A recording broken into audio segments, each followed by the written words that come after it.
Queen Servantha of the Kithaeron Empire stood before her assembled military command, savoring the moment she'd been meticulously planning for 20 years. Her empire had rebuilt from near destruction, reorganized its military forces, and prepared with extraordinary thoroughness.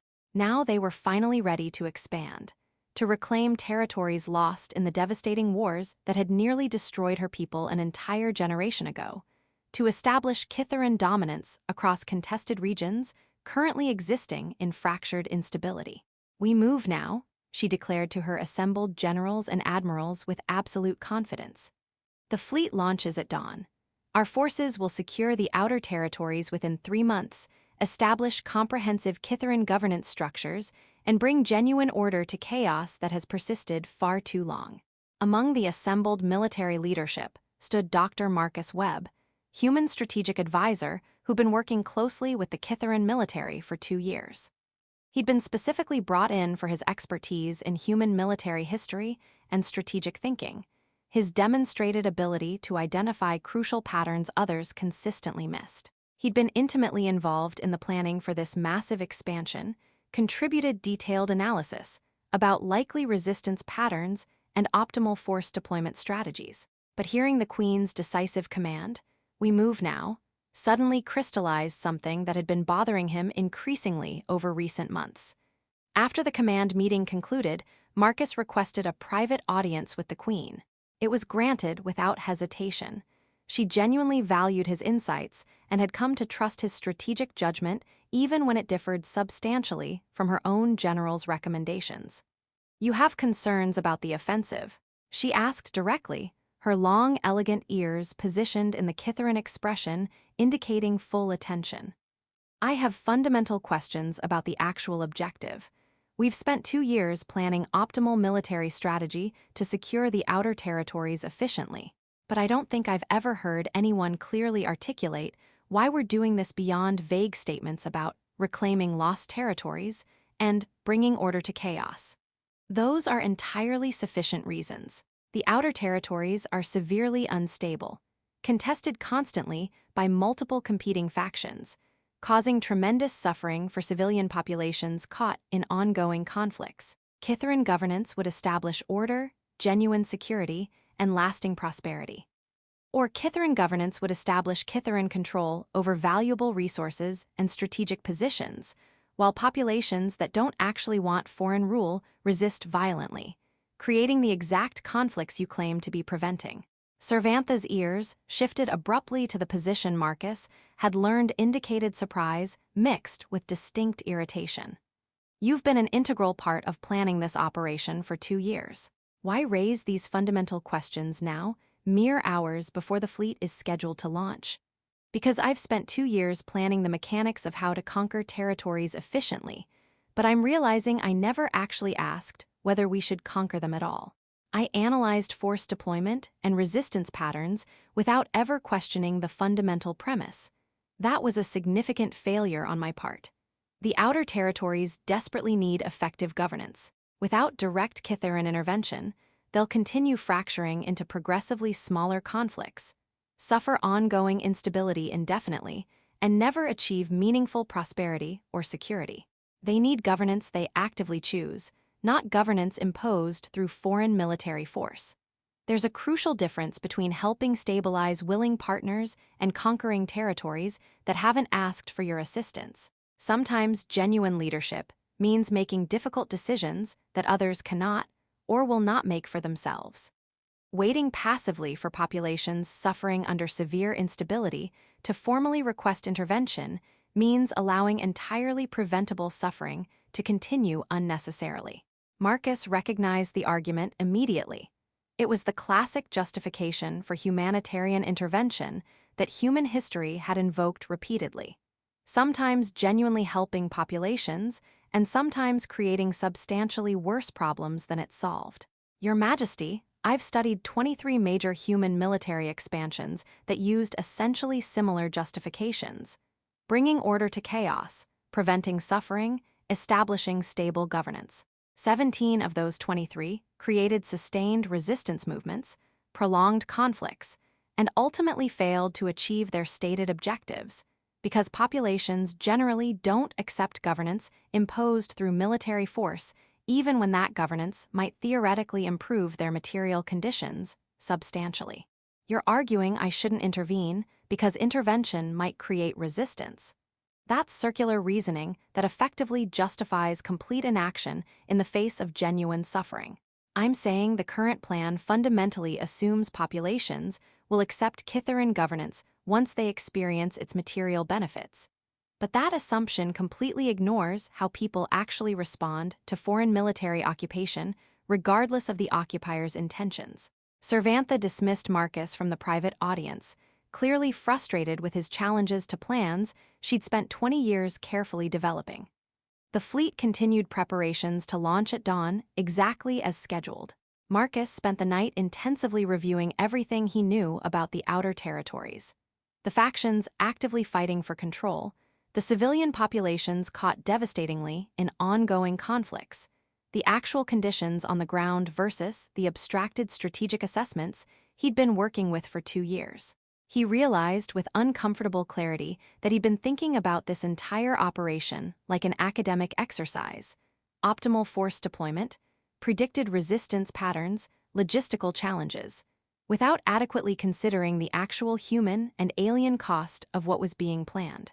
At dawn, he requested another urgent audience with the Queen. She granted it despite clearly preparing to depart with the fleet. "I'm formally resigning my position as strategic advisor," Marcus said directly without preamble. "Not because I disagree with your assessment that the outer territories genuinely need help. They absolutely do. But because I cannot support achieving that help through military conquest, even when conquest is brilliantly planned and efficiently executed. You're abandoning your commitment mere hours before operations begin. I'm admitting I should never have committed to planning conquest without questioning whether conquest was the right fundamental approach. That was my failure, and I'm correcting it now even though the timing is terrible." Cervantha studied him intently for a long moment.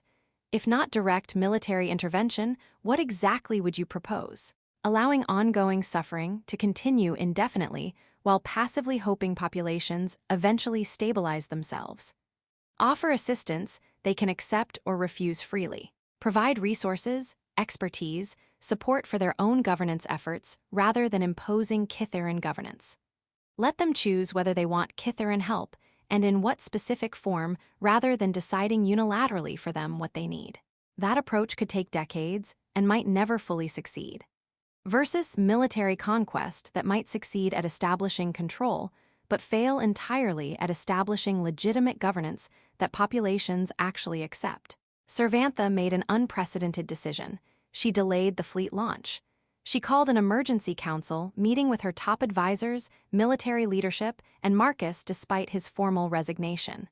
"Dr. Webb has raised fundamental questions about our operational objectives," she announced to the assembled council. "Before we commit substantial forces to an operation planned over 20 years, we need to address those questions with complete honesty." The council was sharply divided. Some argued Marcus was dangerously naive about geopolitical realities, that waiting for populations to formally request help meant effectively abandoning them to ongoing suffering. Others quietly admitted they'd had similar concerns, but had assumed the Queen's commitment was absolute and unchangeable. The debate continued intensely for hours. Finally, Cervantha made her decision. "We're restructuring the operation entirely. Instead of military conquest, we're offering stabilization assistance that outer territory factions can freely accept or refuse. Resources, expertise, support for their own governance efforts. We'll establish Kithaeron presence only where explicitly invited and only in forms explicitly requested by local populations." Her military command was visibly shocked. This represented a complete reversal of 20 years of planning and preparation. "Your Majesty, this completely undermines everything we've prepared for.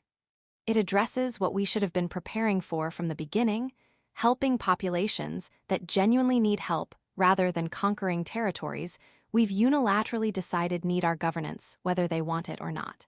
Dr. Webb is correct that our original plan fundamentally assumed populations would accept our governance once they experienced its material benefits. That assumption was arrogant regardless of our genuinely good intentions. The restructured operation proceeded very differently than originally planned. Some outer territory factions accepted Kithaeron assistance readily. Others refused firmly, preferring ongoing instability to any foreign presence even in purely supportive roles. The process was substantially slower, more frustrating, less decisively efficient than conquest would have been. But the assistance that was accepted proved significantly more sustainable because it was built on willing partnership rather than imposed control. 5 years later, the outer territories were noticeably more stable than they'd been in decades, not through Kithaeron conquest, but through voluntary partnerships with factions that had chosen to accept assistance. Some territories remained unstable, having refused Kithaeron help and not yet finding their own solutions. Marcus continued serving as strategic advisor to Cervantha, but his role had shifted fundamentally from planning military operations to designing assistance programs that rigorously respected recipient sovereignty. When people asked Cervantha why she had completely restructured an operation she'd planned for 20 years based on one advisor's objections raised mere hours before launch, she remained characteristically direct. I spent 20 years meticulously planning to conquer territories I genuinely believed needed Kithaeron governance. Dr. Webb asked the question I should have asked 20 years earlier. Do these populations actually want Kithaeron governance? And what happens when we impose governance on populations that haven't asked for it? His question wasn't about military strategy or operational planning efficiency. It was about fundamental objectives and whether my genuinely good intentions justified the methods I'd chosen. Answering that question honestly meant admitting my original plan was built on arrogant assumptions about what others needed rather than actually asking them what they wanted. And Marcus's perspective on those events. She was mere hours from launching an operation planned over 20 years. She had overwhelming military advantage, genuine belief her intervention would help suffering populations, and 20 years of institutional momentum supporting her original plan. She could have easily dismissed my objections as last-minute doubts from an advisor who'd lost his nerve. Instead, she delayed the launch, called emergency council, and genuinely reconsidered